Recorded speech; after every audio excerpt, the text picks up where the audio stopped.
Welcome to Bright Vision Educational Channel by Ravindra Gange. Please subscribe, like, comments and share. नमस्कार सर्वांना नमस्कार. आपण एक उद्दिष्ट घेऊन चालतो आहे आणि आपलं उद्दिष्ट हे फार मोठं आहे. हे 1-2 वर्षात संपणारं आपलं उद्दिष्ट नाही आहे.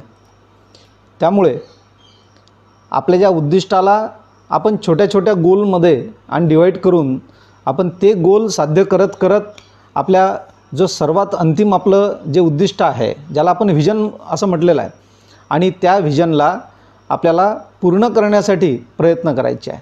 हे एका दिवसाचं काम नाही आहे.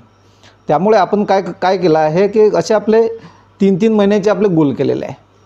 जसे आता या ठिकाणी 10व्या वर्गातले अनेक विद्यार्थी हे आपल्यामध्ये सहभागी आहेत आणि प्रत्येक विद्यार्थ्याला मी त्यांची पहिल्यांदा प्रथम घटक चाचणी, त्याच्यानंतर मग सत्र परीक्षा, नंतर मग दिवाळीच्या नंतरची होणारी घटक चाचणी आणि शेवटी आपल्या बोर्डाची एक्झाम, अशा पद्धतीने छोट्या छोट्या गोलमध्ये आणि त्यांना मी विभागून आणि त्या पद्धतीने त्यांचं नियोजन करून दिलेलं आहे.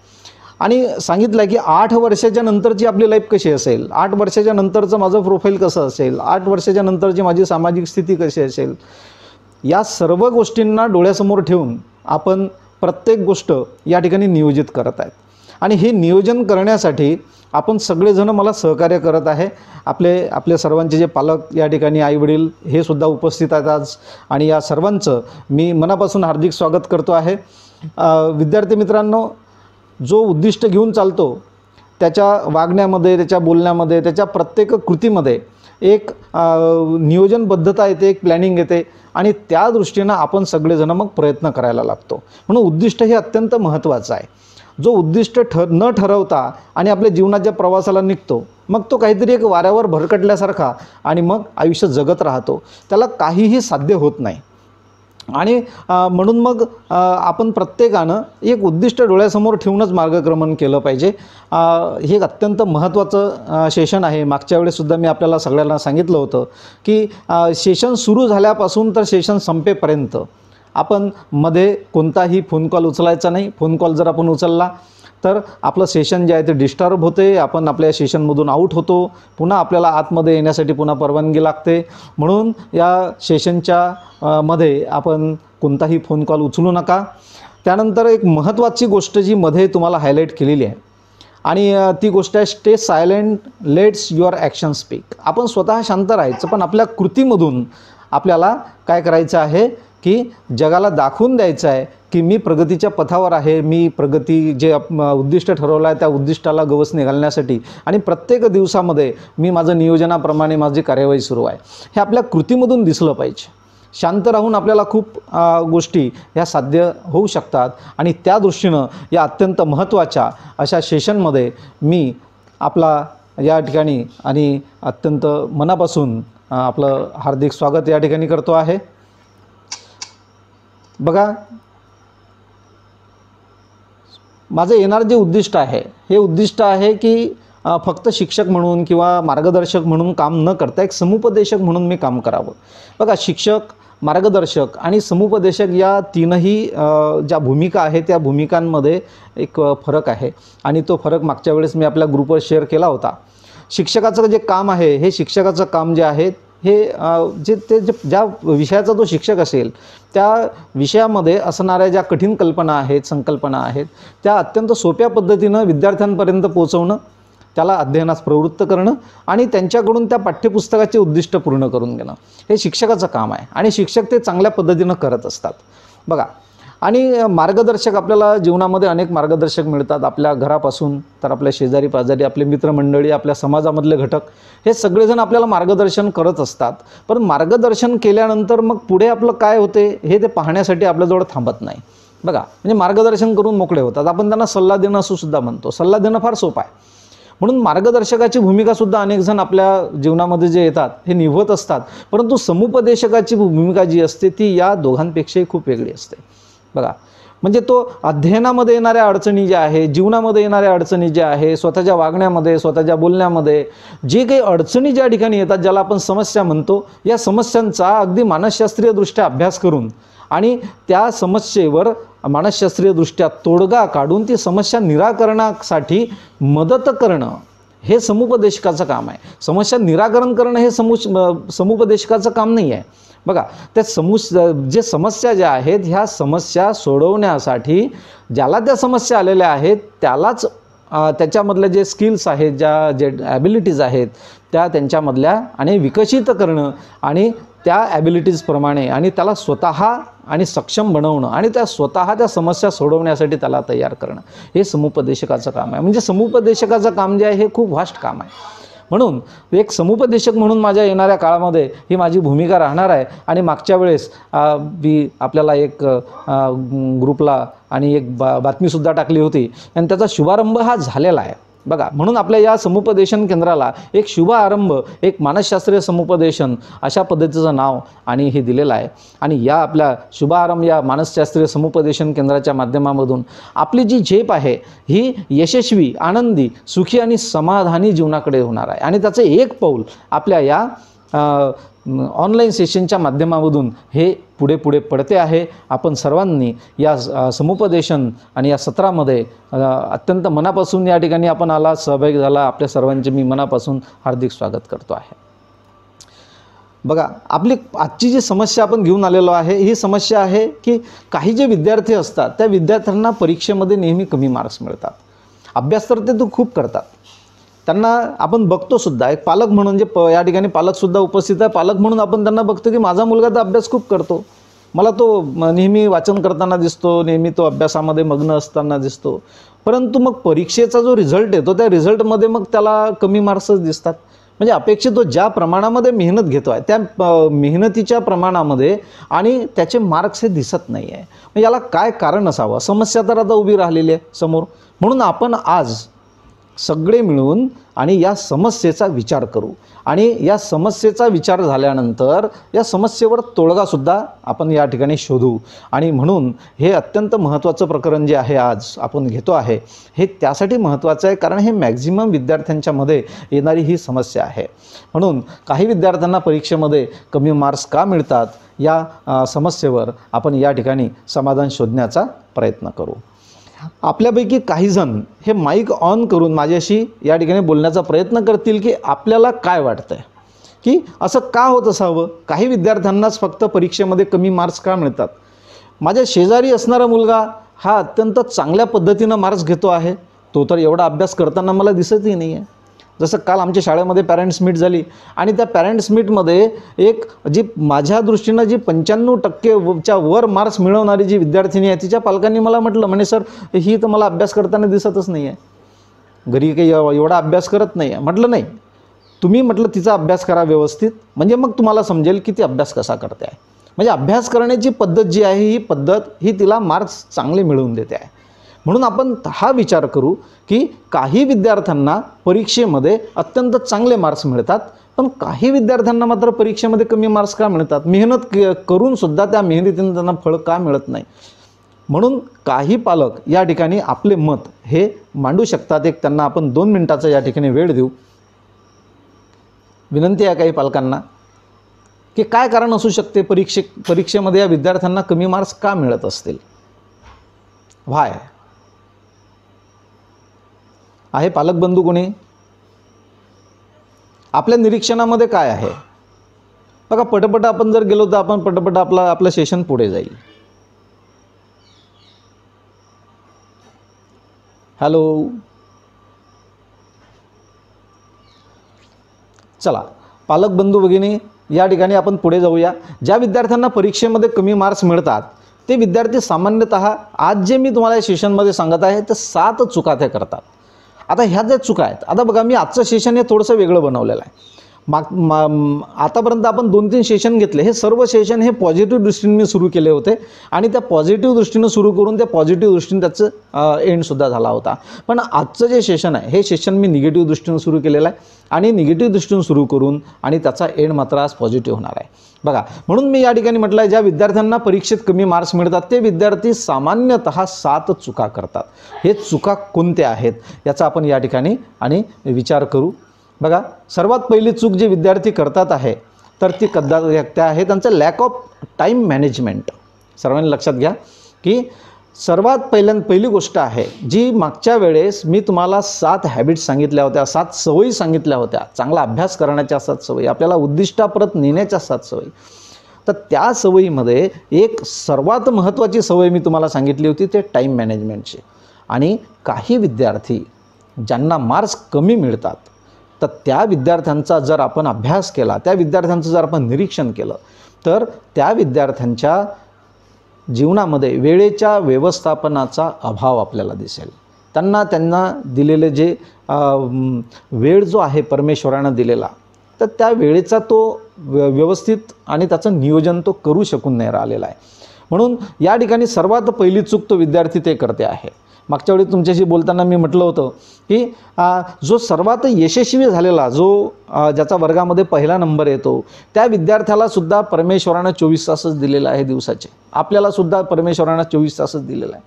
त्याला ज्या सगळ्या गोष्टी दिलेल्या आहेत त्या आपल्यालासुद्धा दिलेल्या आहेत. परंतु या ठिकाणी त्या 24 तासाचं तो अगदी व्यवस्थित नियोजन करतो, त्याचं व्यवस्थित व्यवस्थापन करतो आणि म्हणून त्या व्यवस्थित नियोजन केल्याचा परिणाम हा त्याच्या चांगल्या मार्काच्या रूपानं आपल्याला दिसत असतो. परंतु काही मुलं ज्यांना मार्क्स कमी मिळतात, ही मुलं वेळेच्या व्यवस्थापन ते करण्याचं कौशल्य त्याच्यामध्ये कमी आहे किंवा तो वेळेचं व्यवस्थापन, त्या वेळेचं नियोजन हा तो करू शकत नाही आणि त्यामुळेच त्याचा वेळ हा विनाकारण वाया जातो. बघा, जे विद्यार्थी स्वतःचा टाईम सिरियसली घेत नाहीत आणि रोज टाईमपास करतात. आता या 2 गोष्टी अत्यंत महत्त्वाच्या आहेत, टाईम सिरियसली घेणे आणि टाईमपास करणे, नाही काय. जाऊ द्या, अजून काय परीक्षा केव्हा आहे? 1 महिन्यानंतर परीक्षा आहे, 15 दिवसानंतर परीक्षा आहे, नंतर करू. या पद्धतीनं जे काही मुलं जे करतात तर ते त्या वेळेचं सिरियसपणा, जो गंभीरपणा आहे तो घेत नाही. गेलेली वेळ ही पुन्हा परत येत नाही. म्हणून काही मुलांमध्ये हा काहीतरी एक आळशीपणा आपल्याला जाणवतो की जे टाईमला सिरियस घेत नाही आणि काहीतरी एक मोबाईलमध्ये म्हणा, सिनेमा बघता बघता म्हणा किंवा विनाकारण बाहेर खेळणे. शरीराला जेवढं आवश्यक आहे तेवढं खेळलं पाहिजे. परंतु जर तुम्ही दिवसभर आणि त्याच्या रिकाम्या वेळेमध्ये जर खेळतच राहिले तर हा विनाकारणचा टाईमपास होतो. विनाकारणच्या गप्पा मारत बसणे, विनाकारणच्या लोकांच्या सोबत, आपल्या मित्रांच्या सोबत आपण भरकटत राहणे.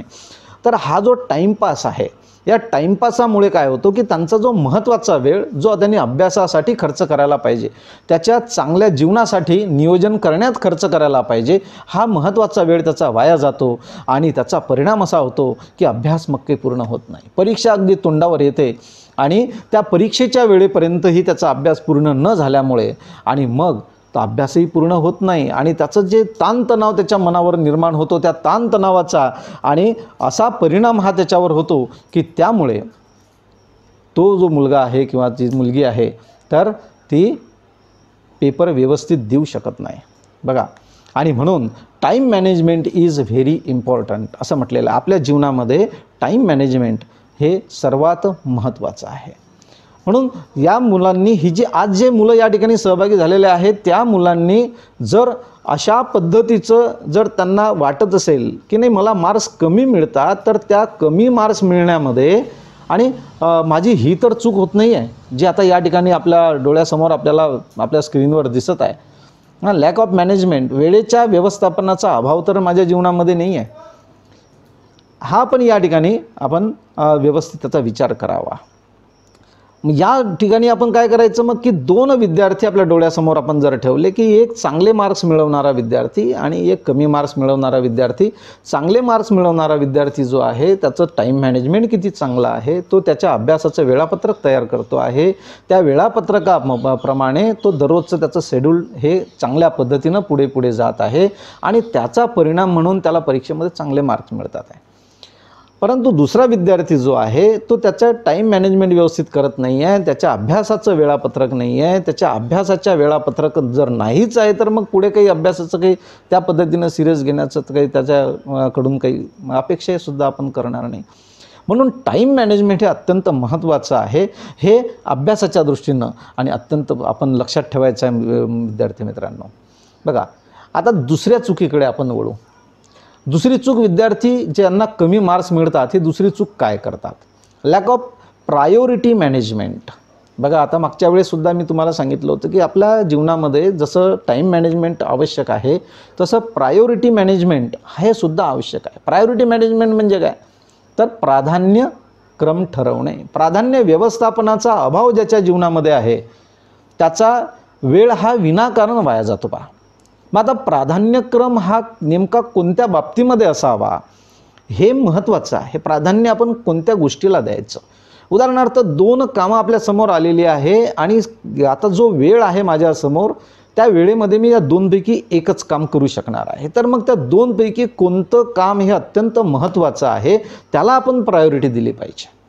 बघा आता म्हणजे आता या ठिकाणी उदाहरणार्थ आपण जर विचार केला की आता येणाऱ्या 15 तारखेपासून आणि आपली प्रथम सत्र परीक्षा सुरू होते आहे आणि त्यावेळेस आजच्या वेळे आपल्याला जो वेळ मिळालेला आहे किंवा जी सुट्टीचा जो आपला दिवस मिळालेला आहे या दिवसामध्ये मी अभ्यास करावा की मोबाईलवर गेम खेळावा, अशा 2 कामं जर त्या विद्यार्थ्याच्या समोर जर असले तर तो कशाला प्राधान्य देईल हे ठरवणं म्हणजेच प्रायोरिटी मॅनेजमेंट आहे.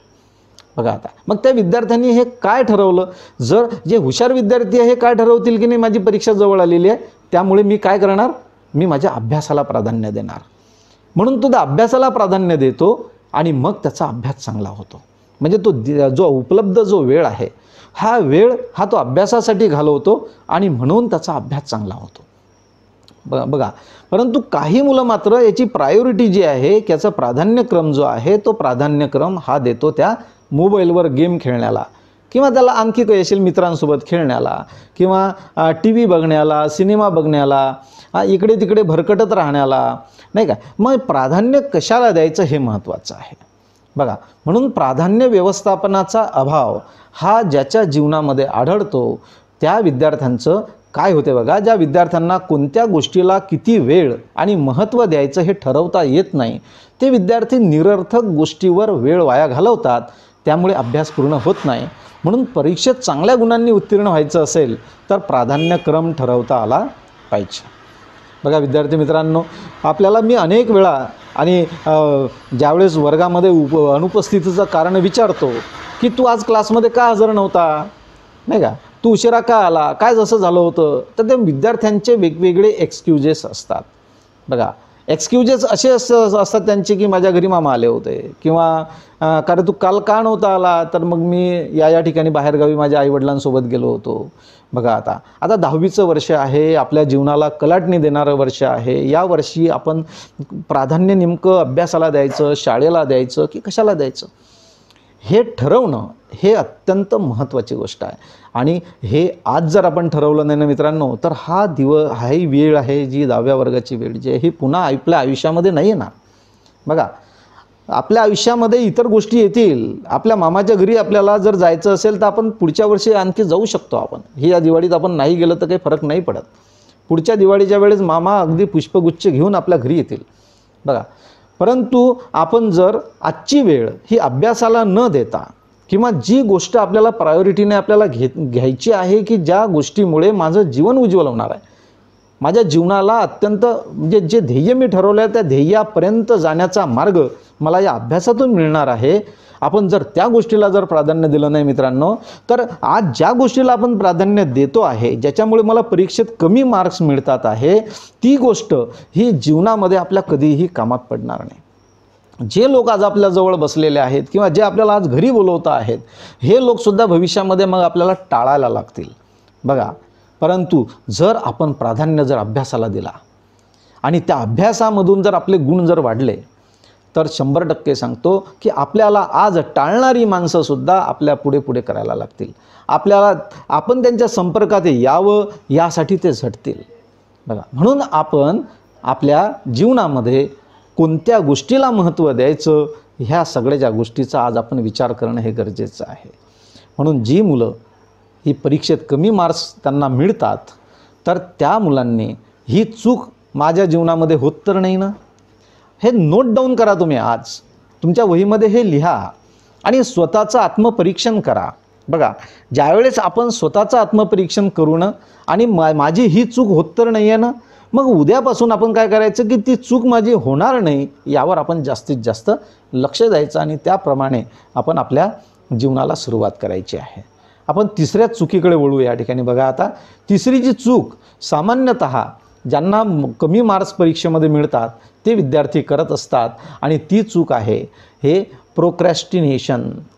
आता प्रोक्रॅस्टिनेशन म्हणजे काय, तर आपले शिक्षक आपल्याला नेहमी सांगतात की बेटा आज मी तुला एवढं शिकवलं आहे, हा एवढा अभ्यास तुला करायचा आहे, मग तो अभ्यास त्याच दिवशी पूर्ण करणे हे आपलं कर्तव्य असतं.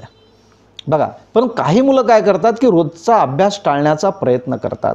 म्हणजे मग जाऊ द्या, उद्या करू असं म्हणता म्हणता तो अभ्यास हा पुढे ढकलत जातो. परंतु दररोजचे जे आपले जे कामं आहेत, जो दररोजचा अभ्यास आहे तो तर थांबत नाही ना. शिक्षक शिकवायचं थांबवत नाही किंवा जो अभ्यासक्रम आपला पुढे जातो आहे तो अभ्यासक्रम हा थांबत नाही. शिक्षक हे पुढे जात राहतात. आपण मात्र रोजचा अभ्यास त्याच दिवशी करण्याचं जर टाळत राहिलो आणि ते अभ्यास पुढे ढकलत राहिलो की नंतर करू, तर मात्र मग त्या अभ्यासाचं ओझं हे इतकं वाढत राहते की नंतर मग तो अभ्यास करणं हे आपल्याला कंटाळवाणं वाटते आणि त्याचा परिणाम हा आपला अभ्यास न होण्यावर राहते. लक्षात घ्या. आपल्याला होते का असं ज्या मुलांना असं वाटत असेल की नाही माझी ही तिसरी चूक होते बा, ही तिसरी चूक माझ्या जीवनामध्ये मला दिसते आहे. मी दररोजचा अभ्यास ज्या दिवशी मला ज्या शिक्षकांनी सांगितलं आहे की बेटा हा आज आपला हा अभ्यास आहे, हा तुला होमवर्क मी दिलेला आहे, तो घरी गेल्यानंतर तो होमवर्क हा मी त्याच दिवशी रात्री झोपण्याच्या अगोदर हा केला पाहिजे असं आपल्या मनाला आज आपण ठरवून टाका. जो करत नसेल त्यांनी, जे करत असेल त्यांच्या बाबतीत प्रश्नच नाही. जे दररोजचा अभ्यास त्याच दिवशी करत असेल ना, तर 100% त्यांना ही समस्या नाही आहे. बघा, म्हणून रोजचा अभ्यास टाळण्याचा प्रयत्न करणे किंवा तो अभ्यास पुढे ढकलत राहणे यालाच काय म्हणतात, प्रोक्रॅस्टिनेशन असं म्हणतात. बघा, प्रोक्रॅस्टिनेशन म्हणजे आजचा अभ्यास आजच न करता तो पुढे ढकलत राहणे. अशामुळे तो विद्यार्थी अभ्यास कधीच पूर्ण करू शकत नाही आणि मग परीक्षेच्या वेळी त्याची धांदल उडते आणि मग त्यामुळे त्याचे मार्क्स कमी होतात. बघा, आता म्हणून आपण आजपासून ठरवू, जर ही तिसरी चूक जर आपल्याकडून होत असेल तर आपण आजच ठरवून टाकू की नाही, मी रोजचा अभ्यास त्याच दिवशी पूर्ण करेल, त्याशिवाय मी झोपणार नाही. जर झोप येत असेल तर त्या दिवशी मी जेवणारच नाही. बघा, असे जे विद्यार्थी ठरवतात ना, 100% तुम्हाला सांगतो त्या विद्यार्थ्यांच्या जीवनामध्ये हा पुढे भविष्यामध्ये हा प्रकाशच निर्माण होतो. म्हणून आपण आजचा अभ्यास आजच करावा असं मोठे एक वाक्य आपल्या या अभ्यासाच्या खोलीमध्ये आपण लिहून ठेवा. ज्या ठिकाणी आपल्याला आपलं दररोज घरामध्ये प्रवेश करताबरोबर जी जागा आपल्याला दररोज दिसते त्या जागेवर मोठ्या अक्षरात लिहून ठेवा की मी आजचा अभ्यास आजच पूर्ण करेल. बघा, म्हणून तिसरी चूक ज्या मुलांकडून होते आहे त्या मुलांनी ही चूक होऊ दिली नाही तर 100% तुम्हाला सांगतो की त्यांना ह्या येणाऱ्या प्रथम सत्र परीक्षेमध्ये हे 100% त्यांचे मार्क्स वाढलेले असतील. बघा, आता चौथी जी होणारी चूक आहे त्या चुकीकडे थोडंसं आपण गांभीर्यानं लक्ष ठेवू, कारण ही चूक ही मॅक्झिमम मुलांची होत असते आणि ती चूक आहे पॅसिव्ह लर्निंगची. तुम्ही जास्तीत जास्त, आता माझं जे निरीक्षण आहे हे तुम्ही पॅसिव्ह लर्निंगकडे जास्त वळतात. आता पॅसिव्ह लर्निंग आणि ॲक्टिव्ह लर्निंग या दोन गोष्टींचा आपण या ठिकाणी अर्थ लक्षात घेऊ. पॅसिव्ह लर्निंग म्हणजे निष्क्रिय शिक्षण. बघा, शिक्षण तर आपले दररोज होते आहे, पण हे जर निष्क्रियतेकडे जर वळत असेल तर त्याचा अर्थ असा आहे की त्याचं अध्ययनच होऊन नाही राहिलं आहे. बघा, निष्क्रिय शिक्षणामधून अध्ययन होत नाही. अध्ययन होणं म्हणजे आपल्याला जो काही पाठ्यक्रम आपल्या समोर त्या दिवशी शिकवला गेलेला आहे पाठ्यपुस्तकामधला, तर त्या गोष्टीमधले जे जे काही कंटेंट्स आहेत ते चांगल्या पद्धतीनं समजणं आणि त्या धड्याच्या पाठीमागे असणारा स्वाध्याय हा कोणत्याही गाईडचा किंवा कोणत्याही दुसऱ्या विद्यार्थ्याच्या वहीतला आणि बघून न लिहिता तो स्वतःच्या मनानं जर तो लिहू शकत असेल तर ते झालं ॲक्टिव्ह लर्निंग. परंतु असं किती जणांचं होतं बघा. आपण काय करतो, त्या दिवशी आपल्या शिक्षकांनी आपल्याला शिकवलं, त्या दिवशी शिक्षकांनी शिकवल्यानंतर लगेच घरी गेल्यानंतर आपण गाईड काढतो, पट पट पट पट पट पट प्रश्नाची उत्तरं लिहून टाकतो किंवा आपल्याच मित्राला कोणाला तरी म्हणतो तुझी वही दे बरं, आणि ती वही घेतल्यानंतर त्या वहीमधून आपण जसंच्या तसं उतरवतो. मग यामध्ये शिक्षण झालं का मला सांगा? यामध्ये शिक्षण होतच नाही बघा. म्हणून याला निष्क्रिय शिक्षण असं म्हणतात, पॅसिव्ह लर्निंग. पण आपल्याला जर मोठं व्हायचं असेल, आपल्याला जर अभ्यास व्हावा असं वाटत असेल आणि परीक्षेमध्ये आपल्याला जर चांगले मार्क्स मिळवायचे असतील आणि तसं जर आपल्याला वाटत असेल तर आपल्याला ॲक्टिव्ह लर्निंगच केली पाहिजे. लक्षात घ्या, विद्यार्थ्यांनी ॲक्टिव्ह लर्निंग केली पाहिजे. विद्यार्थी फक्त रीडिंगवर जास्त लक्ष देतात किंवा प्रकरणाच्या शेवटी असलेले स्वाध्याय कुठून तरी पाहून लिहिण्याचा अभ्यास, त्यालाच अभ्यास ते समजतात. म्हणून आपण ॲक्टिव्ह लर्निंगला आता सुरुवात केली पाहिजे. मग आता ॲक्टिव्ह लर्निंग म्हणजे काय, आपण त्याकडे थोडंसं वळू. ॲक्टिव्ह लर्निंग म्हणजे काय तर बघा, वर्गामध्ये ज्यावेळेस आपण बसलेलो असतो आणि आपले शिक्षक आपल्याला शिकवत असतात त्यावेळेस आपण 4 गोष्टी आपल्या करून बसलं पाहिजे. पहिली गोष्ट कोणती आहे तर नेहमी आपला वर्गामध्ये बसलेला असताना आपला पाठीचा कणा जो आहे हा कणा नेहमी आपण ताठ ठेवून बसायचा. याच्या पाठीमागे शास्त्रीय कारण कोणतं आहे मला सांगा बरं. पाठीचा कणा जर आपला ताठ जर असला तर त्या पाठीच्या कण्याच्या पाठीमागून काय असतात, आपल्या या शरीरामध्ये प्रत्येक अंगाला जाणाऱ्या त्या रक्तवाहिन्या असतात बघा. आणि ह्या रक्तवाहिन्या आपण जर पाठीचा कणा जर हा ताठ ठेवला नाही आणि त्याला पोक काढून जर बसलं तर यामध्ये जो रक्तप्रवाह जेवढ्या गतीनं हा त्या अवयवांना जायला पाहिजे तेवढ्या गतीनं तो जात नाही. आणि त्याचं जे आपल्याला त्याचा जो परिणाम दिसतो हा परिणाम आपल्या म्हणजे काही मुलं मग ते गुंग होतात, वर्गामध्ये गुंगतात, त्यांना झोप यायला लागते नाही का, त्यांचं लक्ष लागत नाही. पण तुम्ही हुशार मुलं तुम्ही पहा बरं, हुशार मुलांचं तुम्ही निरीक्षण करा. आता आम्ही समोर असतो, शिकवत असतो, त्यामुळे हुशार मुलांकडे आम्ही ज्यावेळेस बघतो ना त्या मुलांचे चेहरे नेहमी आम्हाला टवटवीत दिसतात. त्या मुलांच्या चेहऱ्यावर नेहमी आम्हाला तेज आलेलं दिसते, कारण ते मुलं नेहमी ताठ बसलेले असतात पहा.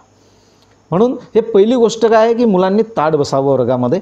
दुसरी गोष्ट आहे की ज्यावेळेस आपले शिक्षक आपल्याला काही सांगत असताना आपल्याला जर काही पॉईंट्स जर लिहायचे असतील तर आपल्या हात सोडायला हरकत नाही. पण आपण फक्त आता ऐकून राहिलो, शिक्षक जे शिकून राहिले ते आपण ऐकून राहिलेलो आहे चांगलं, तर मग त्यावेळेस आपले हात बांधून ठेवायचे, हाताची घडी करायची. आणि हाताची घडी केली म्हणजे काय होते की आपलं संपूर्ण लक्ष आपल्या शिक्षकांकडे राहते. जी मुलं हाताची घडी करत नाही ना, आपल्या डोळ्यासमोर आपलंच वर्गामध्ये आपण कसं बसतो हे आणा बरं एक वेळ.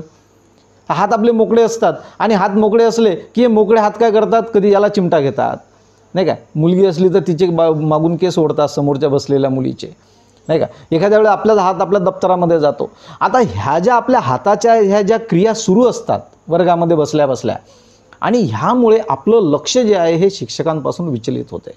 आणि शिक्षकांपासून ह्या गोष्टी आपल्या विचलित झाल्या की नंतर मग शिक्षक काय शिकवतात हे आपल्याला कसं काय कळणार बघा. हे निष्क्रिय शिक्षणामध्ये जाते, पॅसिव्ह लर्निंगमध्ये जाते. इतरांना वाटून राहिला हात वर्गात बसलेला आहे, आईवडिलांना वाटते आपला मुलगा शाळेमध्ये गेलेला आहे बघा, परंतु तो निष्क्रिय शिक्षण घेतो आहे हे आईवडिलांना कुठं माहिती आहे. म्हणून आपण वर्गामध्ये बसत असताना पहिलं काम करायचं की ताठच बसायचं, पाठीचा कणा आपण नेहमी ताठच ठेवायचा. नंबर 2, नेहमी हात आपले बांधलेले असले पाहिजे. ज्यावेळेस आपले शिक्षक सांगतील हे लिहा त्याच वेळेस आपण हात सोडले पाहिजे. किंवा ज्यावेळेस शिक्षक शिकवत असताना आपल्याला काही पॉईंट आऊट जर काढायचे असतील तर आपण त्यावेळेस हात सोडले पाहिजे. ज्यावेळेस ते काम झालं आपलं पुन्हा आपले हात बांधून ठेवायचे बघा. तिसरं जे आहे आपलं तोंड बंद ठेवायचं बघा. आता होते काय, आपलं बरोबर शिक्षकाची पाठ ही फळ्याकडे वळली की आपण काय करतो, लगेच याच्याकडे बघून हसतो, लगेच समोरच्याला काहीतरी आपण एखादा शब्द बोलतो. आणि मग त्यामुळे काय होते की आपलं लक्ष हे शिक्षकाच्या अध्यापनाकडे न राहता हे इतर ठिकाणी हे आणि त्याचं कॉन्सन्ट्रेशन जाते बघा. आणि म्हणून शिक्षक शिकवत असताना आपलं तोंड हे नेहमी बंद असलं पाहिजे, जेणेकरून आपलं पूर्ण लक्ष हे आपल्या शिक्षकाकडे असलं पाहिजे. चौथी गोष्ट हे महत्त्वाची आहे. चौथी गोष्ट कोणती आहे? आपण शिक्षकाकडे एकटक बघायचं बा, काही इकडे तिकडे नाही बघायचं. ज्यावेळेस शिक्षक बोलत असताना त्यावेळेस शिक्षकांकडे बघायचं. ज्यावेळेस शिक्षक काहीतरी फळ्यावर लिहित असतात ना त्यावेळेस फळ्याकडे बघायचं. आपण हे करतो का बरोबर?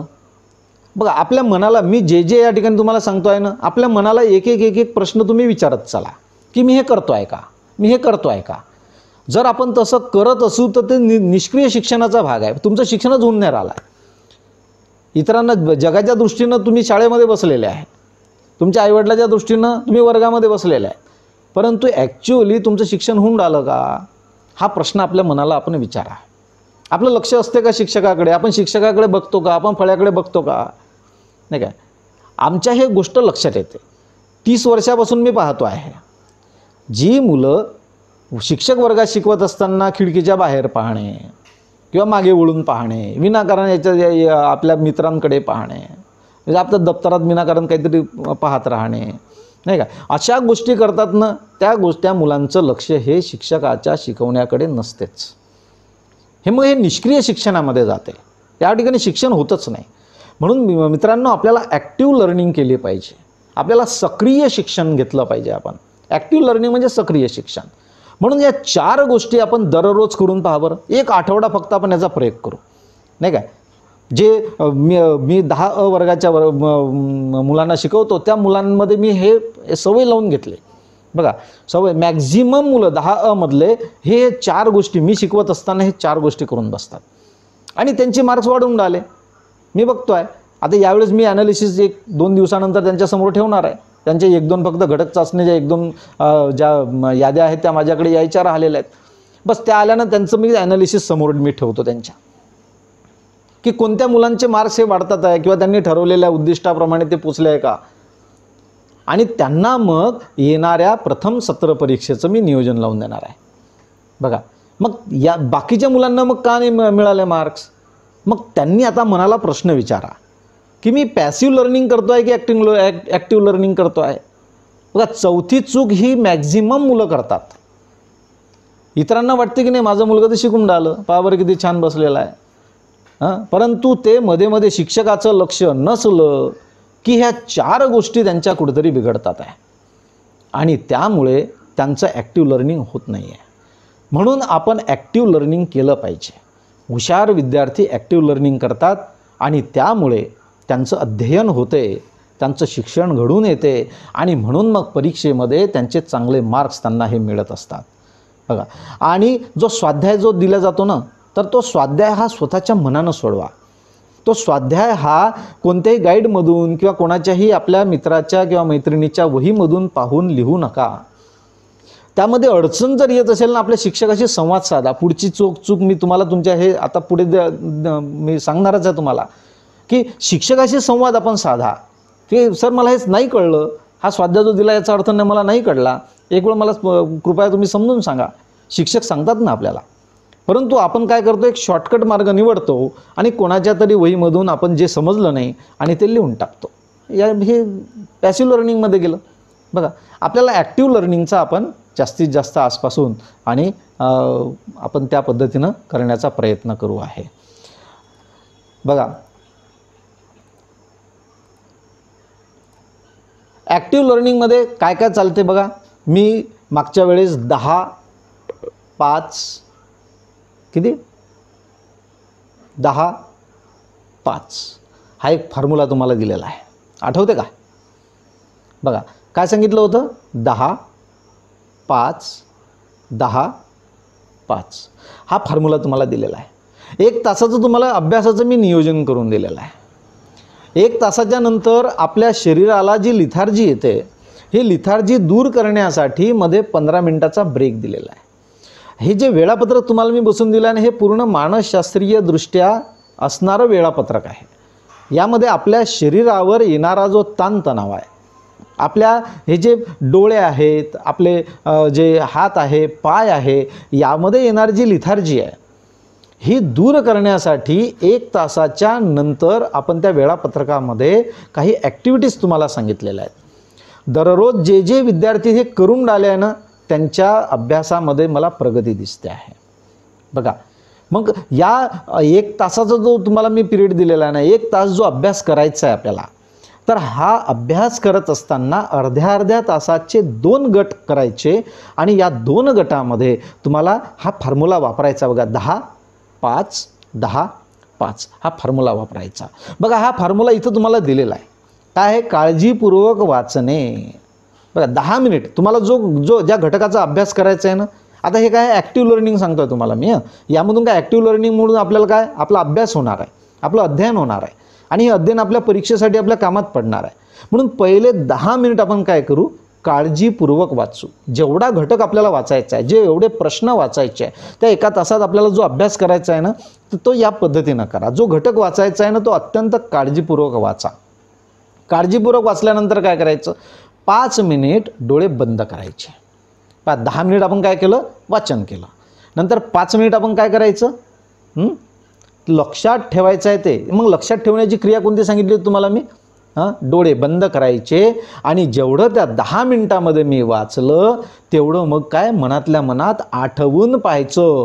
म्हणजे त्या 5 मिनिटामध्ये काय होऊन राहिलं आपलं? ते सगळं आपलं जे वाचलेलं ज्ञान जे आहे हे आपल्या बुद्धीमध्ये आपण कुठेतरी फिट करण्याचा प्रयत्न करतो आहे, ते लक्षात आपण ठेवतो आहे. तर हे 5 मिनिटामध्ये आपण ते आठवून पाहायचं. मी या 10 मिनिटात काय वाचलं हे 5 मिनिटामध्ये आठवून पाहायचं. त्याच्यानंतर 5 मिनिटाच्या नंतर डोळे उघडायचे आणि त्याच्यानंतर जे जे काही आपल्याला आठवते ते एका कागदावर लिहून पाहायचं. बघा, त्यासाठी 10 मिनिटाचा वेळ. कारण ते पहिले 10 मिनिट आपण वाचलेला आहे ना, जो भाग आपण वाचलेला आहे, काळजीपूर्वक वाचलेला आहे, हा 10 मिनिटाचा. त्यानंतर 5 मिनिटामध्ये आपण काय केलं? तो लक्षात ठेवण्यासाठी डोळे बंद केले. आपल्या डोळ्याच्या समोर वाचलेला भाग सगळा आपण आणला, म्हणजे तो मनातल्या मनात आपण आठवून पाहिला, म्हणजे लक्षात ठेवला. आणि त्याच्यानंतर मग आपण डोळे उघडायचे. डोळे उघडल्यानंतर जे जे आपल्याला आठवते आहे ते एका कागदावर लिहून पाहायचं. ठीक आहे, याला 10 मिनिटाचा वेळ. आणि त्याच्यानंतरचं जे 5 मिनिट आहे ते 5 मिनिट हे लिहिलेले तपासून बघणे. बघा बरं, आता किती झालं? मस्त झालं. आता की काळजीपूर्वक वाचणे 10 मिनिट, लक्षात ठेवणे 5 मिनिट. जे लक्षात राहिलं ते मला किती लक्षात राहिलं याची जर स्वतःचीच आपल्याला पाहायचं असेल तर ते लिहायचं एका कागदावर आणि मग मी लिहिलेलं जे आहे हे जिथून वाचलेलं आहे त्यामध्ये तपासून पाहायचं. मग किती लिहिलं आहे मी? बघा तुम्ही आता. म्हणजे हे ज्यावेळेस आपण या 10 5 10 5 हा फॉर्म्युला ज्यावेळेस आपण वापरू त्यावेळेस त्या अर्ध्या तासामध्ये आपण ॲक्टिव्ह लर्निंग करतो आहे. बघा, मग आता ॲक्टिव्ह लर्निंग करण्याची प्रोसेस आता आपल्याला कळलेली आहे. जे हे करतात त्यांना त्यांचा रिझल्ट तुम्ही विचारा. जे हे करत नाही त्यांचं मग ते पॅसिव्ह लर्निंग नेहमीप्रमाणे सुरू आहे. काहीतरी वाचन सुरू आहे, वाचन झालं, दिलं पुस्तक ठेवून, झालं, संपलं सगळं. पण त्या पुस्तकामधलं वाचन जेवढं झालं तेवढं माझ्या किती लक्षात राहिलं हे कुठं तपासलं आपण? म्हणून ते तपासण्यासाठी किती लक्षात राहिलं महत्त्वाचं काय आहे? लक्षात राहणे. लक्षात राहणं म्हणजे काय? अभ्यास होणे. अभ्यास होणं म्हणजे काय? अध्ययन होणे. म्हणजे त्यालाच आपण ॲक्टिव्ह लर्निंग असं म्हणतो. म्हणून आता ह्या 4 गोष्टी कराल का तुम्ही? आजपासून करण्याचा प्रयत्न करा. म्हटलं आज जो तुमचा आता आपले जवळजवळ 6:45 आता वाजला, एक आपली 5वी 6वी 7वी 3 एक 15 मिनिटामध्ये आपले ह्या राहिलेल्या चुका आपल्या पूर्ण होतात आहे. आणि आजचा जो तुमचा अभ्यास आहे, ज्या वेळापत्रकामध्ये जे तुम्ही ठरवलेला आहे, जो विषय तुम्ही घेणार आहात, तर त्याचं तुम्ही ह्या पद्धतीनं 10-5 10-5 फॉर्म्युला वापरून अभ्यास करून पहा आणि बघा तुम्हाला किती आनंद होतो की किती लक्षात राहिलं आपल्या. त्याच्यानंतर हा फॉर्म्युला इतर सगळ्या विषयासाठी तुम्ही वापरा. पण मॅथ आहे, गणित आहे किंवा सायन्समध्ये ज्या ज्या युनिटमध्ये तुमचा फॉर्म्युल्याचा संबंध येतो अशासाठी तुम्हाला प्रॅक्टिस करणे हे महत्त्वाचं आहे. लक्षात घ्या. आता म्हणजे मराठी असेल, भाषेचे सगळे विषय असतील, सामाजिक शास्त्र असेल, सायन्सचा जो थेरॉटिकल भाग असेल, या सगळ्यांसाठी हा 10-5 10-5 हा फॉर्म्युला वापरायचा. आणि मॅथ आहे किंवा सायन्समध्ये ज्या भागामध्ये तुम्हाला फॉर्म्युल्याचा वापर आहे अशा युनिटसाठी तुम्ही प्रॅक्टिस करणे हा एक प्रकार वापरा. मग प्रॅक्टिससाठी काय आहे? एक फॉर्म्युला आहे तर त्या फॉर्म्युल्यावर आपले 20 एक्झाम्पल त्याच फॉर्म्युल्याचे आपण सोडवणे झाले पाहिजे. आपल्याला एक्झाम्पलमध्ये एक एक दिलेलं असते उदाहरण, आणि आपले जे एक्झरसाईज असतात त्यामध्ये 7-8 उदाहरणं दिलेली असतात. परंतु त्यासारखे काही उदाहरणं आपण स्वतः तयार करायची आणि मग त्याची प्रॅक्टिस करायची. बघा, मी किती सांगितलं, एका फॉर्म्युल्यावर 20 एक्झाम्पल आपले सोडवणं झाले पाहिजे. याला आपण प्रॅक्टिस करणे असं म्हणतो. मॅथ्ससाठी आणि सायन्समधल्या काही घटकांसाठी प्रॅक्टिस करणे हा एक तुम्ही फॉर्म्युला वापरा. हा ॲक्टिव्ह लर्निंगमध्ये येणारा फॉर्म्युला आहे. जे विद्यार्थी, मी तर म्हणतो जवळजवळ 95% विद्यार्थी माझ्या पाहण्यामध्ये आहे ते पॅसिव्ह लर्निंगमध्ये होते. आता जे आपल्यामध्ये आज सहभागी झालेले आहे हे आत्तापासून आपले सेशन संपल्यानंतर ॲक्टिव्ह लर्निंगला लागतील अशी मी अपेक्षा करतो. चला, आपलं 5व्या चुकीकडे आपण वळू. 5वी चूक जास्तीत जास्त मुलं करतात ती आहे फेल्युअर टू सीक हेल्प. लक्षात घ्या, काय याचा अर्थ, मी मध्ये 3ऱ्या चुकीमध्ये जे मुलं 3री चूक करतात त्या चुकीमध्ये याचा उल्लेख केलेला होता. बघा, फेल्युअर टू सीक म्हणजे काय, मदत घेण्यात अयशस्वी. हे मुलं काय करतात, ज्या विद्यार्थ्यांना कमी मार्क्स मिळतात की नाही, असे विद्यार्थी काय करतात की त्यांच्या मनामध्ये ज्या समस्या जे त्यांना कळत नाही, शिक्षक वर्गात शिकवतात पण त्यातला कोणता भाग मला कळला नाही हे त्या शिक्षकांना विचारतच नाही ते.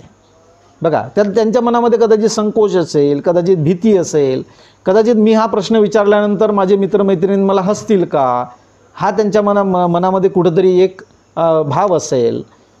तर त्यामुळे ते शिक्षकांशी संपर्कच ठेवत नाही. मग त्यामुळे त्यांच्या मनामध्ये त्या घटकाबद्दल राहिलेला जो भाग आहे तो तसाच राहतो, तो त्याला कळतच नाही.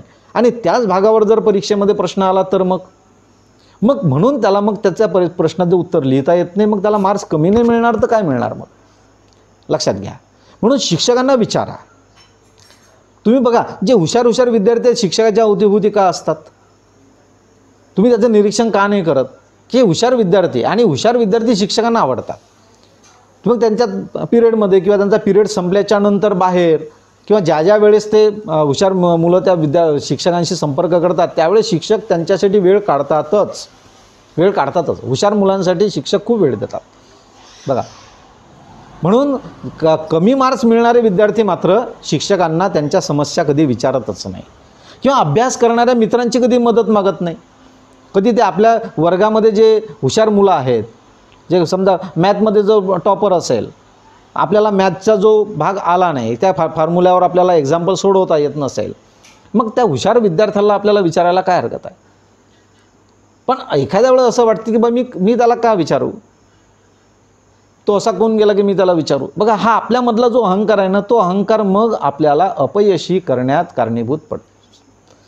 म्हणून आपल्यामधला अहंकार आपण पहिल्यांदा काढून टाका. त्याला इगो आपण म्हणतो, नाही काय. आपल्याला मोठं व्हायचं आहे. सध्या जे कुणी असेल ना ते आपले आईवडील मोठे आहेत, आपण नाही आहे. त्यामुळे आपल्याला जर मोठं व्हायचं असेल तर आपल्यामध्ये इगो नको. आणि म्हणून मला जी समस्या आली ती समस्या जर शिक्षकांकडून सोडवायची असेल तर शिक्षकांना आपण विचारलं पाहिजे. आपल्या मित्रमंडळींकडून सोडवायची असेल तर आपल्या मित्रमंडळींना आपण विचारलं पाहिजे. त्यामुळे त्यांच्या अभ्यासात आलेल्या अडचणी ह्या ज्या आहेत त्याचा सॉल्व होतील आणि त्या सॉल्व झाल्या की मग त्यांना परीक्षेमध्ये कसे चांगले मार्क्स मिळतात. परंतु विद्यार्थी तसं करत नाही, शिक्षकांनाही मदत मागत नाही आणि त्यांच्या मित्रांशी संपर्क ठेवत नाही. ते अशा मित्रांच्या सोबत असतात की जे मित्र फक्त मस्त्या करतात, फक्त इकडे तिकडे काहीतरी उंधळत बसतात शाळेमध्ये किंवा वर्गाच्या बाहेर कुठेतरी. अशा मित्रांच्या सोबत जर तुम्ही राहिलं तर कसं चांगले मार्क्स मिळणार आहे. बघा, मग त्यांच्या अडचणी तशाच राहतात. मग अडचणी तशा राहिल्या त्याच टॉपिकवर जर प्रश्न आला तर मग ते कसे काय लिहिणार. म्हणून कमी मार्क्स मिळतात. म्हणून या ठिकाणी मदत घेण्यात अयशस्वी असणारे विद्यार्थी हे परीक्षेतसुद्धा अयशस्वी होतात. म्हणून हा जो चुकीचा भाग जो आहे हा जर आपल्यामध्ये जर असेल तर आपण उद्यापासून ठरवू की नाही, मला जो समजला नाही ना भाग, मग तो मी लगेच हात वर करून शिक्षकांना विचारेल की सर मला हा भाग समजला नाही, पुन्हा समजून सांगा बरं, नाही का. किंवा एखाद्या वेळेस समजा वर्गामध्ये आपल्याला विचारताना संकोच वाटत असेल तर पिरियड संपल्यानंतर लगेच शिक्षकांच्या पाठीमागे बाहेर जायचं, त्यांना म्हणायचं सर सांगा बरं समजून, माझ्या पाठीमागे किती मुलं येतात पहा बरं. लगेच ते माझ्याकडून त्यांच्या त्या समस्या सोडवून घेतात. काही जण मधल्या सुटीमध्ये येतात की सर आम्हाला या पद्धतीची समस्या आहे, त्याचं काहीतरी समाधान करा बरं, किंवा मी कसं वागलं पाहिजे, मी कशा पद्धतीने केलं पाहिजे. अनेक विद्यार्थी माझ्या संपर्कात आहेत सध्या, अनेक माझे फोनवर बोलतात माझ्यासोबत, मला व्हॉट्सअपला अनेक जण मेसेज टाकतात की सर मला या पद्धतीची समस्या आहे, ते सोडवण्यासाठी काहीतरी मला उपाययोजना सांगा. आणि त्यांना मी जे जे सांगतो ते त्या पद्धतीनं करतात. त्यांच्या समस्या हळूहळू सुटून राहिलेल्या आहेत आणि त्यांचे मग अभ्यासामध्ये त्यांची प्रगती मला दिसते आहे. अशी आपल्या सगळ्यांची व्हावी असं मला वाटते आणि त्यासाठी आपण ही जी चूक आतापर्यंत करतो आहे ही उद्यापासून होणार नाही याची काळजी ही आपण घेतली पाहिजे. चला मित्रांनो, आपण 6व्या चुकीकडे वळू. 6वी जी चूक आहे ती लॅक ऑफ कॉन्फिडन्स. कॉन्फिडन्स म्हणजे काय? कॉन्फिडन्स म्हणजे स्वतःवर असणारा विश्वास, आत्मविश्वास त्याला म्हणतो आपण. परमेश्वरानं जर मला बनवलेलं आहे तर माझ्यामध्ये परमेश्वरानं क्षमतासुद्धा दिलेल्या आहेत, माझ्यामध्ये कौशल्यसुद्धा दिलेलं आहेत. क्षमतांना आपण ॲबिलिटीज म्हणतो, कौशल्यांना आपण स्किल्स म्हणतो. परमेश्वरानं जर मला बनवलेलं आहे तर ह्या दोनही गोष्टी परमेश्वरानं माझ्या आतमध्ये हे टाकूनच मला खाली पाठवलेला आहे. पण मग मी त्या कौशल्याचा शोध घेतला पाहिजे, त्या क्षमतांचा शोध घेतला पाहिजे. ते वाढवण्यासाठी मी कोणाच्या तरी मदतीची मला गरज ही भासली पाहिजे, त्यावेळेस माझा आत्मविश्वास वाढेल. पण ज्या मुलांमध्ये आत्मविश्वासाचा अभाव असतो मग ते कोणतीही गोष्ट करायला लाजतात, कोणतीही गोष्ट करायला घाबरतात, त्यांची हिंमतच होत नाही. मग हिंमत जर झाली नाही तर मग ते परीक्षेमध्ये चांगले मार्क्स कसे काय मिळवणार? बघा मित्रांनो, म्हणून आपल्याला आपल्यामधला आत्मविश्वास आपल्याला वाढवायचा आहे. बघा, आपल्यामध्ये असणाऱ्या क्षमता आहे, कौशल्य आहे, सामर्थ्य आहे, हे ओळखून हाती घेतलेलं जे काम आहे ते यशस्वी करणाऱ्या मुलांचा आत्मविश्वास हा प्रचंड असतो. आपल्यामध्ये क्षमता असतात, मी सांगतो तुम्हाला, मी तुम्हाला अनेक वेळा सांगतो की अरे मला जर तुमच्यामधले क्षमता जर दिसतात आहे, मला तुमच्यामधले कौशल्य जर दिसतात आहे, तुमच्यामध्ये ते सामर्थ्य आहे, हे जर मला जाणवत आहे, तुम्हाला का नाही जाणवत? तुम्ही त्या सामर्थ्याकडे का बघत नाही, त्या कौशल्याकडे का बघत नाही? तुमच्यामध्ये असणारे चांगले गुण जे आहेत हे तुम्ही आतमध्ये दाबून राहिले आणि जे वाईट गुण जे आहेत ह्या वाईट गुणांना तुम्ही सोबत घेऊन आणि पुढचे तुमचं जीवन जगून राहिलेलं आहेत. मग तुम्हाला चांगल्या गोष्टी कशा का मिळणार सांगा बरं? चांगल्या गोष्टी आपल्यामधल्या शोधा ना. आणि ज्यावेळेस आपण आपल्या आतमध्ये चांगल्या गोष्टीचा ज्यावेळेस शोध घेऊ ना त्यावेळेस आपला आत्मविश्वास वाढेल. आणि हा आत्मविश्वास वाढवण्यासाठी आपल्याला काय करावं लागेल? आपल्या स्वतःच्या आतमध्ये आपल्याला डोकवावं लागेल. आणि आपल्यामधल्या क्षमता, आपल्यामधल्या कौशल्य, आपल्यामधलं सामर्थ्य हे कोण वाढवू शकते हो? मग जे वाढवणारे आहेत आपण त्यांच्या संपर्कात असलं पाहिजे. मग त्यांना आपण विचारलं पाहिजे की ही क्षमता वाढवण्यासाठी मी काय केलं पाहिजे, हे कौशल्य माझ्यामधले डेव्हलप होण्यासाठी मी काय केलं पाहिजे. बघा, यासाठी आपल्याला कोणाच्या तरी मार्गदर्शनाची गरज असते. पण फक्त आता मी तुम्हाला जसं पहिलं सुरुवातीला सेशनच्या सुरुवातीला सांगितलं की फक्त मार्गदर्शन आज आपलं हे एवढं आपल्याला प्रगती करण्यासाठी फक्त मार्गदर्शन आपल्याला उपयोगाचं नाही आहे. तर त्या मार्गदर्शनाप्रमाणे ते कौशल्य आपल्यामध्ये डेव्हलप करण्यासाठी आपल्याला कोणाच्या तरी मदतीची गरज आहे. आणि ही मदत आपल्याला मिळणार आहे समुपदेशकांकडून. हे आपल्या मनाचा अभ्यास करून आपल्या कुटुंबामधल्या प्रत्येकाचा जे आपल्या संपर्कात जे येतात या सगळ्यांच्या मनाचा अभ्यास करून आणि आपल्यामधल्या ज्या ॲबिलिटीज आहेत, आपल्यामधले जे स्किल्स आहेत हे डेव्हलप करण्यासाठी ते आपल्यामधले ज्या काही चांगल्या गोष्टी आहेत ते जागृत करण्यासाठी प्रयत्न करत असतात. आणि एक वेळ ह्या चांगल्या गोष्टी जागृत झाल्यानं मग बघा बरं, मग तुम्हाला यशस्वी होण्यापासून कोणीही रोखू शकणार नाही. म्हणून लक्षात घ्या. आणि जे विद्यार्थी आपल्यामधल्या क्षमता ओळखून, कौशल्य ओळखून, सामर्थ्य ओळखून काम करायला लागतात त्यांच्यामधला आत्मविश्वास वाढतो आणि आत्मविश्वासू विद्यार्थी हे अभ्यासामध्ये लक्ष केंद्रित करतात आणि तेच विद्यार्थी परीक्षेमध्ये जास्त मार्क्स मिळवत असतात. आजपर्यंत मॅक्झिमम 95% विद्यार्थी जे आहेत हे मला या पद्धतीमध्ये दिसतात.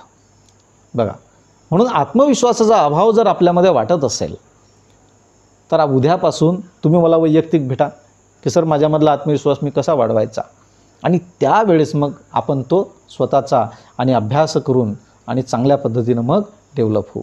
शेवटच्या चुकीकडे आपण वळू. 7वी चूक मॅक्झिमम मुलं करतात, लॅक ऑफ सेल्फ केअर. हे खूप महत्त्वाचे आहे.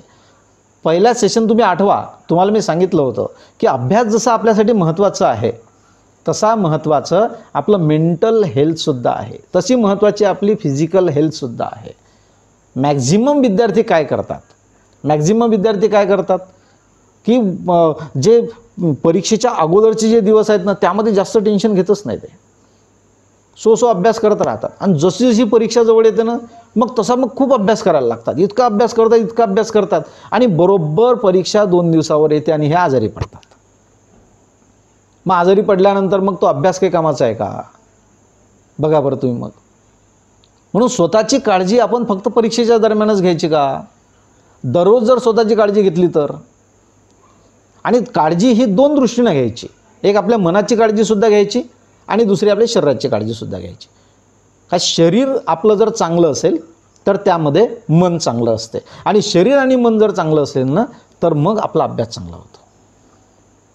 पण जे विद्यार्थी स्वतःच्या काळजीकडे दुर्लक्ष करतात, मग त्या विद्यार्थ्यांचं बरोबर वेळेवरच आरोग्य खराब होते. मग ते शारीरिक आरोग्य असेल किंवा मानसिक आरोग्य असेल.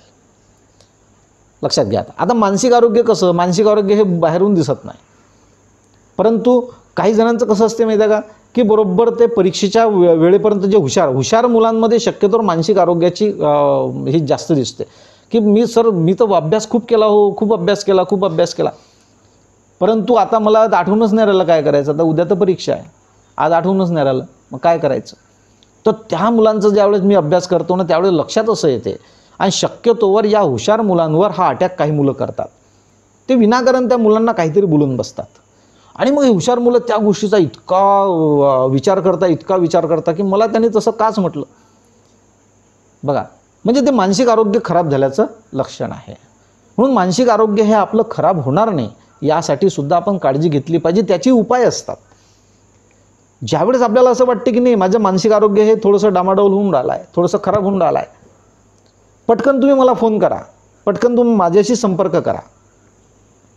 मी लगेच जे उपाय सांगेल त्या उपायानं तुमचं मन पुन्हा चांगलं होऊन जाईल, पुन्हा ते स्ट्रॉंग होऊन जाईल, पुन्हा ते सामर्थ्यशाली होऊन जाईल.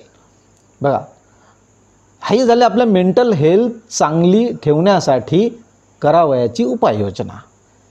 तसं शारीरिक हेल्थसुद्धा, जे फिजिकल हेल्थ म्हणतो आपण, ते चांगलं ठेवण्यासाठी सुद्धा आपण दररोजचं जे अन्न आहे ते अन्न आपल्या पोटामध्ये चांगलंच गेलं पाहिजे, नाही का? जे पाणी आपल्या पोटामध्ये जाते हे चांगलंच गेलं पाहिजे.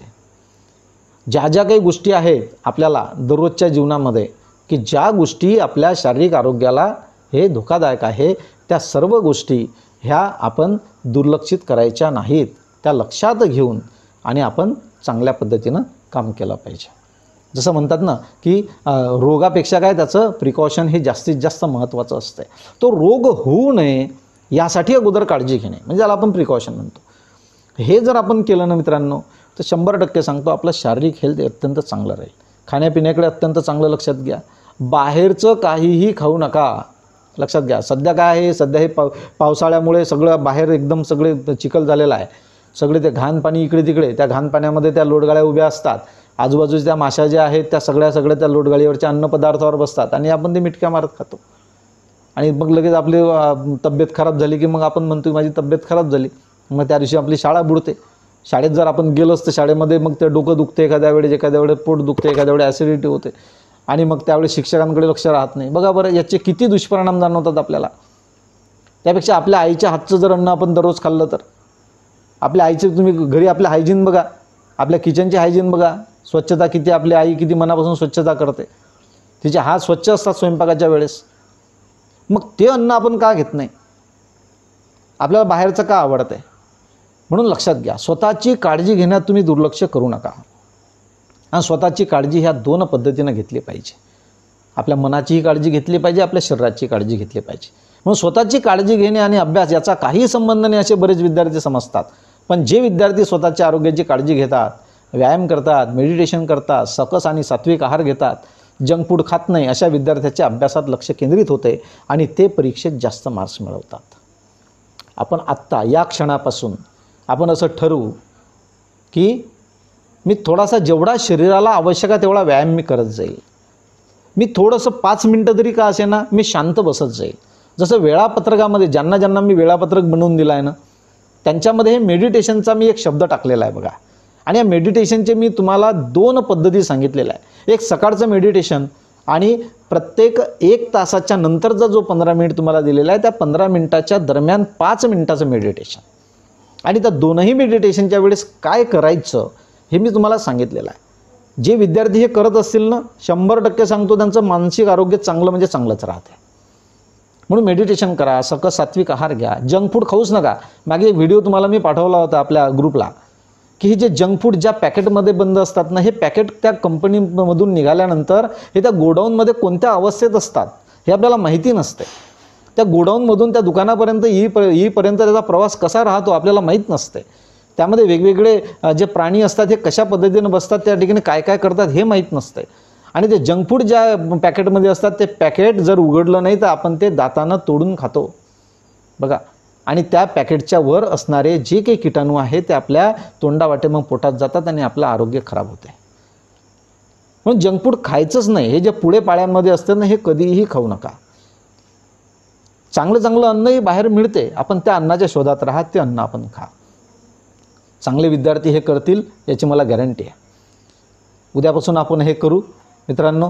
आपल्या ह्या 7 चुका आपण जर टाळल्या तर 100% सांगतो आपल्याला अभ्यासामध्ये आपली प्रगतीच होईल. म्हणून तुम्हाला जर अभ्यासात प्रगती करायची असेल तर या 7 चुका करणं टाळा. आजच्या सत्रामध्ये हे अत्यंत महत्त्वाच्या या 7 गोष्टी मी तुम्हाला सांगितल्या. आणि मला वाटतं की आपण प्रत्येकजण आत्तापासून या क्षणापासून असा निर्णय घेऊ, असा आपण मनात ठाम आपण निर्धार करू की मला अभ्यासामध्ये प्रगती करायचीच आहे.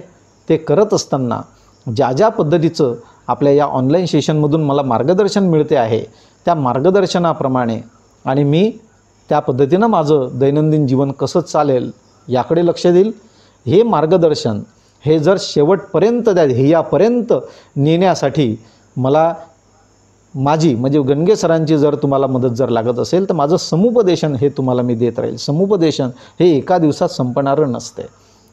जोपर्यंत तुम्ही तुमचं ध्येय हे गाठत नाही, जोपर्यंत तुमचं जे व्हिजन जे ठरवलेलं आहे ते व्हिजनपर्यंत तुम्ही पोचत नाही, तोपर्यंत समुपदेशक हा आपल्या सोबत असतो बघा. तो सोबत फक्त राहत नाही तर आपल्याला आपल्यामधल्या समस्या दूर करण्यासाठी आपल्यामधले जे स्ट्रॉंग पॉईंट आहेत ते डेव्हलप करत राहतो. आपल्यामध्ये असणाऱ्या चांगल्या गोष्टी तो डेव्हलप करत राहतो. आपलं मानसिक शारीरिक आरोग्यासाठी आवश्यक असणाऱ्या गोष्टी तो आपल्याला सांगत राहतो. म्हणजे मार्गदर्शन करणारा एक वेळ मार्गदर्शन करून निघून जाईल, पण समुपदेशक हे निघत नाहीत. हेच आपले जोपर्यंत त्या समस्येचं समाधान होत नाही आणि तुम्ही प्रगतीपथापर्यंत जात नाही तोपर्यंत समुपदेशक आपल्यासोबत असतात. आणि ही काळाची गरज आज झालेली आहे. मुंबई पुण्यासारख्या शहरामध्ये अनेक समुपदेशक आज या पद्धतीनं अनेकांना आणि समुपदेशन करताना आपल्याला दिसतात आहे.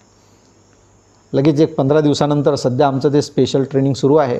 15 दिवसानंतर आपल्यासमोर मी एक वेगळ्या रूपामध्ये पुन्हा येणार आहे आणि राज्यस्तरावर आणि त्या पद्धतीनं आणि मार्गदर्शन होणार आहे.